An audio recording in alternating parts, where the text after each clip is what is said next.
بسم اللہ الرحمن الرحیم۔ محترم سامعین و ناظرین، السلام علیکم ورحمۃ اللہ وبرکاتہ۔ امید ہے اب اللہ تعالیٰ کے فضل و کرم سے خیریت سے ہوں گے۔ اللہ تعالیٰ آپ کو، آپ کے اہل خانہ کو ہمیشہ اپنے حفظ و امان میں رکھے، آمین۔ کڑوے گلاب سلسلے کا ولاگ شروع کرتے ہیں۔ ناظرین سامعین، یاد رہے کہ یہ ولاگز جناب محمد سلیم بٹ صاحب کی کتاب نفس نفسی سے لیے جاتے ہیں، اور اسے میرے یوٹیوب چینل BA رشیدی پر روزانہ کے حساب سے 1 یا 2 مضامین اپلوڈ کی جاتے ہیں۔ لہٰذا جن دوستوں نے ابھی تک میرے یوٹیوب چینل BA رشیدی کو سبسکرائب نہیں کیا، وہ سبسکرائب کر کے، لائک کر کے بیل آئیکن کو پریس کر لیں، تاکہ ایسے علمی، ادبی اور معلوماتی اور دلچسپ مضامین ولاگ کی صورت میں ان تک ہم باقاعدہ اور بر وقت پہنچتے رہیں۔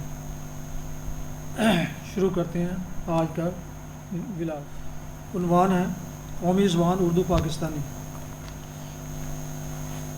دنیا کے تمام ممالک کی پہچان ان کی حدود اربع، جھنڈا اور قومی زبان سے ہوتی ہے۔ بدقسمتی سے پاکستان ان معدود چند ممالک میں سے ایک ہے جس کی قومی زبان جاننے کے لیے غیر ملکی کو کافی تردد کے بعد انتہائی تعجب اور حیرت ہوتی ہے۔ تقسیم ہند سے پہلے جب ایک ملک تھا تو اس وقت اردو مسلمانوں کی زبان و پہچان تھی، لیکن تشکیل پاکستان کے بعد ہندوستان میں ہندی لاگو ہو گئی اور اردو مہاجر ہو کر پاکستان آ گئی۔ انگریز راج کے خاتمے پر یہاں انگریزی کو سرکاری زبان کا درجہ دیا گیا، اور ساتھ ہی ساتھ اردو کی اشکشوئی کے لیے اسے بھی سرکاری زبان کہا گیا، جو آج بھی دفتری نظام کار میں اپنی حیثیت منوانے سے قاصر ہے، حالانکہ 99% عوام انگریزی سے نابلد ہیں۔ دوسری طرف صوبائی اور لسانی منافرتوں کی وجہ سے اردو کو مہاجروں کی زبان سمجھا گیا۔ یوں سب سے پہلے سندھی، پھر پشتو، بلوچی اور پنجابی، یہاں تک کہ پوٹھواری اور سرائکی زبانوں کے لاگو کرنے کے مطالبات نے سر اٹھایا۔ یہ سب مطالبات ترقی پسند خیالات و نظریات کے متاثرین نے کیے، جبکہ کمیونسٹ دنیا کا اپنا یہ حال ہے۔ تقریباً 17 ملکوں میں سرکاری زبان روسی ہے، جسے تعلیمی معیار کے 100% ہونے کی وجہ سے تمام عوام بول اور لکھ سکتے ہیں۔ پاکستان میں ظاہری و باطنی، اندرونی و بیرونی بے شمار فیصلے جذباتی طور پر کیے گئے۔ لائل پور کا نام تبدیل کر کے فیصل آباد رکھا گیا۔ مونٹگومری کو ساہی وال کر دیا گیا۔ دنیا کے ساتھ قدم سے قدم ملانے کے لیے سیروں کو کلو گرام، گزوں کو میٹروں، گیلنوں کو لیٹروں، میلوں کو کلو میٹروں اور تولے ماشوں کو گراموں میں تبدیل کر دیا گیا۔ بات لوٹتی ہے پھر اقوام کی پہچان میں زبان کے کردار کی طرف۔ انگلینڈ میں انگریزی، چین میں چینی، جرمنی میں جرمن، ہالینڈ میں ڈچ، ہندوستان میں ہندی، روس میں روسی، فرانس میں فرانسیسی، عرب میں عربی اور اسپین میں اسپینش۔ غرض ہر قوم کے نام پر قومی زبان کے نام دیے گئے ہیں، یہاں تک کہ امریکہ میں انگریزی کو امریکن اور انڈیا میں اب اردو کو ہندوستانی زبان کہا جاتا ہے۔ تو کیا پاکستان میں اردو کا نام پاکستانی نہیں رکھا جا سکتا، تاکہ یہ تمام تعصبات سے پاک اور بالا تر زبان بن جائے اور دنیا پاکستان کی قومی زبان کو پاکستانی کے طور پر جان سکے؟ ناظرین محترم، آج کا دوسرا کڑوے گلاب سلسلے کا ولاگ، جس کا عنوان ہے مدبر اعظم قائد اعظم رحمۃ اللہ علیہ۔ ملکوں کی شکست و ریخت، آبادی و بربادی، تشکیل و تنخیص کا عمل صدیوں سے جاری ہے اور تا قیامت جاری و ساری رہے گا، لیکن 20ویں صدی میں تقسیم ہند کے نتیجے میں قیام پاکستان کا واقعہ انسانی تاریخ کا ایک سنہرا اور اچھوتا باب ہے۔ اس باب کا عنوان اپنی خدمات اور اپنے کردار کے باعث قائد اعظم محمد علی جناح رحمہ اللہ علیہ ہیں۔ جو حالات و واقعات کے تناظر میں بلا شک و شبہ مدبر اعظم نظر آتے ہیں۔ انگریز کا ہند پر قبضہ مسلمانان ہند کے ایک ثانیہ سے کم نہ تھا۔ ان کی سینکڑوں سال کی حکمرانی اپنوں کی ریشہ دوانیوں، بادشاہوں کی عیاشیوں اور نااہلی و بے عملی کی وجہ سے معزولی و غلامی میں بدل گئی تھی۔ اس کے برعکس ہندو کے لیے انگریز کی غلامی کوئی نئی بات نہ تھی۔ وہ تو ذات پات اور کمتر و برتر کے غیر انسانی اصول و ثوابت کے صدیوں سے اسیر تھے اور طرح طرح کی ناہمواریوں اور عدم برابری کی زنجیروں میں جکڑے ہوئے تھے۔ ان کے لیے تو انگریزی کی مدد زیادہ ثمر آور ثابت ہوئی کہ جس کے نتیجے میں انہیں آزاد بھارت ملا، جہاں آگے چل کر ان کی حکومت قائم ہونے والی تھی۔ یوں بھی برصغیر میں انگریز کا آنا اور مسلمان کا جانا ان کے لیے ایک برابر تھا، جیسے چوراں کھڑے آدتیا قلعے بدہ۔ بیکار بیل کو خواہ چور لے جائیں، خواہ وہ گھر میں کھونٹے سے بندھا رہے، ایک برابر۔ مکار اور عیار ہندو نے مسلمان ہند کے تیور دیکھ کر ہی انگریزوں کو یہ بات باور کرا دی تھی کہ انہیں جب بھی کوئی خطرہ یا چیلنج درپیش ہوگا وہ مسلمانوں کی طرف سے ہوگا، اور یہ تسلی دی کہ جناب ہم تو ہر حال میں تاج برطانیہ کے وفادار و مددگار ثابت ہوں گے۔ چنانچہ اس دن سے انگریزوں نے مسلمان ہند کا فائل کور لال رنگ کر دیا۔ ہندو نے نہ صرف مسلمان بادشاہوں کی سینکڑوں برس کی حکمرانی اور اپنی محکومی کا بدلہ لینے کے لیے برطانیہ کے حکام کو بھڑکایا، بلکہ خاموش منصوبہ بندی اور چھپی ہوئی سازش کے تحت مسلمانوں کو ذات پات، طبقات، زمیندار اور مزارع، بے علم اور با علم، پنجابی، سندھی، بلوچی اور پٹھان، یہاں تک کہ عقائد کے لحاظ سے مخالف گروہوں میں بانٹ دیا، جس سے علماء نے درجنوں محاذ کھول کر آپس میں دست و گریباں ہونا شروع کر دیا۔ ہندو کی اس گہری چال کا حضرت محمد علی جناح رحمہ اللہ علیہ کو اس وقت پتہ چلا کہ جب وہ کانگریس میں شامل ہوئے اور کانگریس قیادت کو انہوں نے قریب سے دیکھا۔ حضرت محمد علی جناح بلا کے ذہین و فطین انسان تھے۔ انہوں نے کانگریس سے علیحدہ ہو کر مسلم لیگ کی بنیاد رکھی اور دو قومی نظریے کا پرچار لے کر میدان عمل میں کود پڑے۔ لوگ ملتے گئے، کارواں بنتا گیا، نوبت یہاں تک آئی کہ مسلمان ہند نے یک زبان ہو کر اپنے لیے الگ وطن کا مطالبہ کر دیا۔ وہ سمجھتے تھے کہ ہندو کی غلامی میں رہ کر انہیں مذہبی آزادی اور خوشحالی کبھی نصیب نہ ہوگی۔ مسلمان ہند کے اس دو ٹوک مطالبے کی مخالفت کانگریسی رہنماؤں نے تو کرنی ہی تھی۔ انہوں نے زر اور زبان کے زور سے بعض علماء اور رؤساء کو بھی اپنا ہم نوا بنا لیا، جو حضرت قائد اعظم کے کاز میں رکاوٹ بننے کی ناکام کوشش کرتے رہے۔ نیز سکھوں اور دوسری اقلیتوں کو بھی پاکستان دشمنی پر معمور کر دیا۔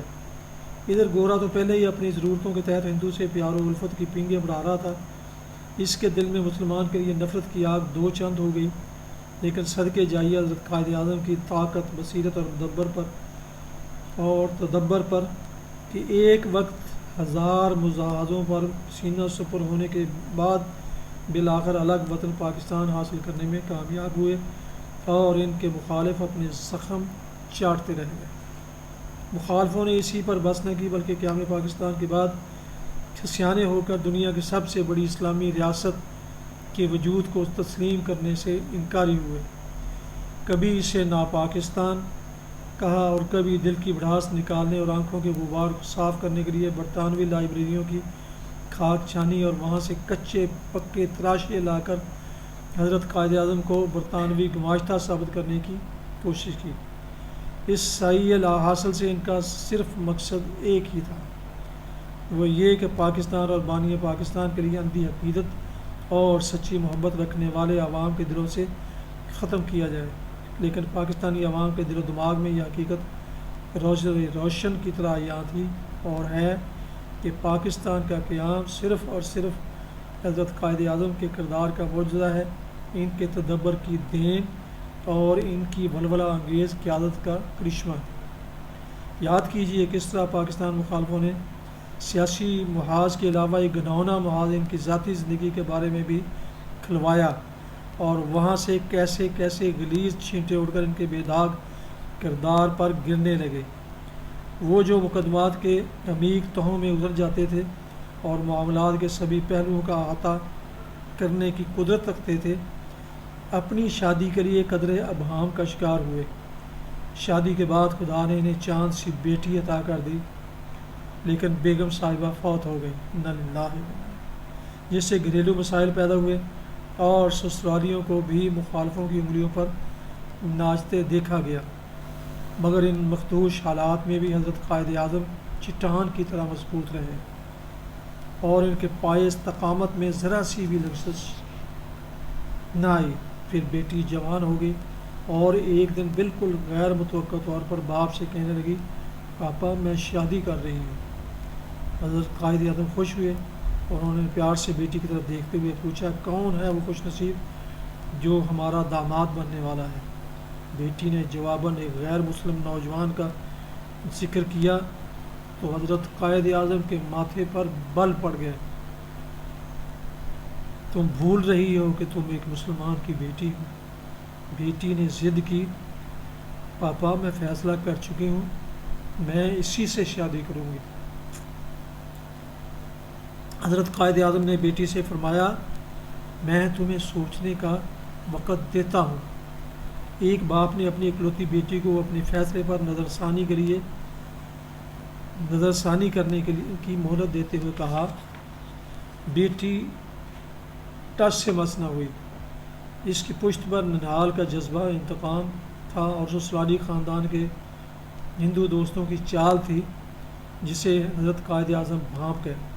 آگے بڑھے، بیٹی کا ماتھا چوما، سر پر ہاتھ پھیرا اور دستے شفقت ہمیشہ کے لیے اس سے کھینچتے ہوئے غمناک آنکھوں سے کہا، گڈ لک مائی چائلڈ، یہ تمہاری اور تمہارے باپ کی آخری ملاقات۔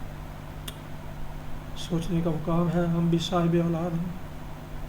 ہمارے بچے کو ذرا حرارت ہو جائے یا وہ کسی اور تکلیف میں مبتلا ہو جائے تو ہم پر قیامت گزر جاتی ہے۔ ہم راتوں کو سو نہیں سکتے، اس کی عارضی جدائی بھی برداشت نہیں کر سکتے، لیکن ایک یہ پختہ ارادوں کا پیکر، زبان کا دھنی، قول کا سچا، کردار کا پکا انسان ہے کہ اکلوتی بیٹی کے لیے اپنی قوم اور وطن کی آزادی کی خاطر کتنا کڑا فیصلہ کرتا ہے۔ ہمارے دور کی ایک سیاسی پارٹی عوام جس کے دیوانے اور پروانے تھے، محض دنیاوی مال و اسباب کے لالچ میں ٹکے نوکری ہو گئی۔ یہ تانگہ سواریوں کی پارٹی جن کے قائدین انتہائی مستحکم حکومتوں کے تختے الٹ دیتے تھے، میں نے انہیں اپنی اولاد کی فلور ملوں کے لیے اثاثوں سے زیادہ ناجائز قرضہ جات منظور کرانے کے لیے بینکرز کو بلیک میل کرتے ہوئے دیکھا۔ کہاں قائد اعظم اور کہاں یہ زر کے غلام، وہ آسمان، یہ زمین۔ ان بے ضمیر اور رسہ گیروں کے سامنے حضرت محمد علی قائد جناح 14ویں کے چاند کی طرح منور و تاباں ہیں۔ بقول ایڈمرل احسن، پاکستان بن گیا، بیٹی باپ سے ملنے دارالحکومت کراچی آئی۔ ملٹری سیکرٹری نے اندر جا کر بتایا، سر آپ کی بیٹی آپ سے ملنے آئی ہے۔ یاد رہے کہ دونوں کے درمیان آفس کی ایک دیوار حائل ہے، ایک دروازے کا فاصلہ ہے۔ حضرت قائد اعظم نے ملٹری سیکرٹری سے پوچھا، وہ کس سے ملنے آئی ہے؟ اگر وہ گورنر جنرل پاکستان سے ملنے آئی ہے تو اس سے کہہ دو کہ وہ قومی امور میں بے حد مصروف ہے، اس کے پاس وقت نہیں ہے۔ اور اگر وہ باپ کو ملنے آئی ہے تو اسے یاد کروا دو کہ وہ رشتہ تمہاری شادی کے ساتھ ہی ختم ہو گیا، لہٰذا میں ملاقات سے قاصر ہوں۔